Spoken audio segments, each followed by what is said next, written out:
Elsewhere, Bengals linebacker Vontaze Burfict is facing a 4-game suspension for performance-enhancing drugs. This, according to our Adam Schefter. Burfict plans to appeal, but no date has been set. All right, Burfict's been suspended twice for his play on the field, Max. So should the Bengals at this point just cut ties with the guy?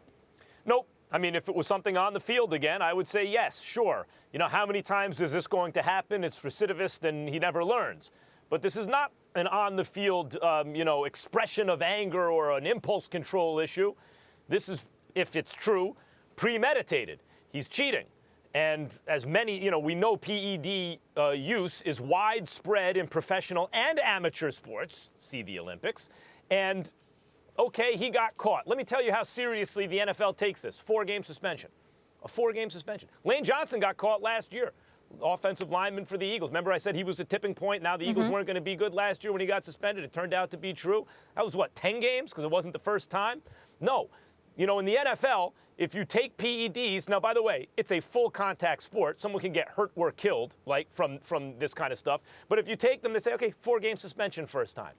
If you kneel during the anthem, you're banned for life, apparently. And that's really what I have a problem with. I know it's like the whataboutism that is all over the place nowadays, and I am indulging in a little bit of it here. But I don't think that given the context of the league and the precedent that's been set and the way the punishment is set up, that this is enough to say goodbye to Vontaze Burfict, if it's true. I just don't know why this isn't enough, as we see time and again, a little 4-game suspension, then it's over. But, not participating in a ceremony that's not supposed to be compulsory is enough to get you kicked out of the league for life, essentially. I have a problem with that.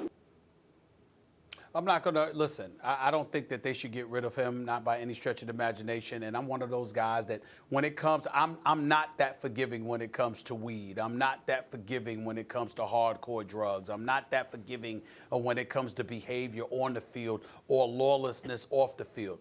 But in a sport as violent as football is, when I hear PEDs, I'm thinking along the lines of recovery and what somebody is trying to do to get rid of the pain or whatever the case may be. There's so many different things that go into it that I'm careful not to be but so judgmental when it comes to that.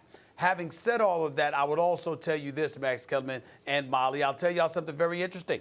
I was in L.A. Remember when I was in L.A. for NBA All-Star Weekend? Yep.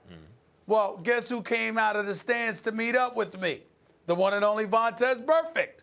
And we had the pleasure of having a very, very lengthy conversation while he was there with his crew of dudes, all good guys. It was great talking with them in the whole bit.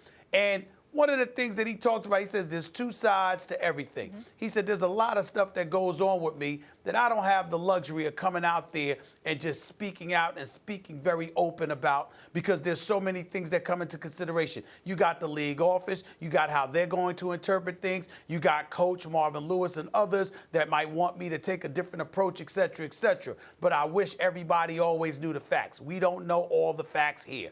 That's fair enough. So I made sure that for future reference, when it comes to him, here's my number. Feel free to holler, give your perspective, et cetera, et cetera. Have not heard from him on this particular matter because I just texted him a little while ago. But I only say all of that to say that's not the first time I've been confronted by players who wanted to holler at me about what their perspectives may be on a case-by-case basis. We see PEDs. We know that somewhere along the line you violated the policy, you got to pay the penance or what have you. But considering the transgressions that are associated with the career of Vontaze Burfict, this to me is not nearly as big of a deal as some of his other transgressions, because the other transgressions, like I told him, I just thought were flat out stupid. In this particular instance, we don't know that to be the case, so I'm going to give a brother the benefit of the doubt. Yeah, right.